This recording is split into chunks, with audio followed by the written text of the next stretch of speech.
ದೇರಳಕಟ್ಟೆ ವಿದ್ಯಾರತ್ನ ಆಂಗ್ಲ ಮಾಧ್ಯಮ ಶಾಲೆಯ ಆಶ್ರಯದಲ್ಲಿ ಕರಾವಳಿ ಕರ್ನಾಟಕದ ಸಾಹಿತ್ಯ ಸಾಂಸ್ಕೃತಿಕ ಸಮ್ಮೇಳನ ನಾಡು ನುಡಿ ವೈಭವದ ರಥೋತ್ಸವ 2024 ಡಿಸೆಂಬರ್ 22ರಂದು ದೇರಳಕಟ್ಟೆಯ ವಿದ್ಯಾರತ್ನ ಆಂಗ್ಲ ಮಾಧ್ಯಮ ಶಾಲಾ ಸಭಾಂಗಣದಲ್ಲಿ ನಡೆಯಲಿದೆ ಎಂದು ವಿದ್ಯಾರತ್ನ ಆಂಗ್ಲ ಮಾಧ್ಯಮ ಶಾಲೆಯ ಆಡಳಿತ ನಿರ್ದೇಶಕ ಕೆ ರವೀಂದ್ರ ಶೆಟ್ಟಿ ಉಳಿದೊಟ್ಟು ತಿಳಿಸಿದರು.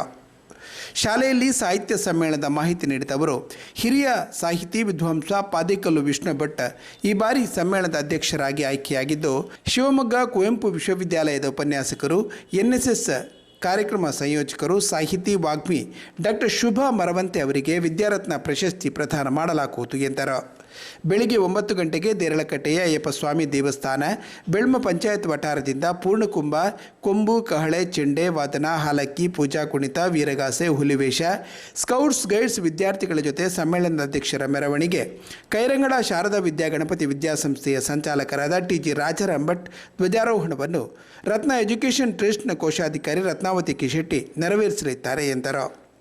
ರತ್ನೋತ್ಸವದ ಉದ್ಘಾಟನೆಯನ್ನು ರೋಟರಿ ಜಿಲ್ಲೆ 3181ರ ಜಿಲ್ಲಾ ಗವರ್ನರ್ ವಿಕ್ರಮ ದತ್ತ ಮಾಡುತ್ತಾರೆ. ಕರ್ನಾಟಕ ವಿಧಾನಸಭಾ ಅಧ್ಯಕ್ಷರಾದ ಯುಟಿ ಖಾದರ್ ಪಾಲ್ಗೊಳ್ಳುತ್ತಾರೆ.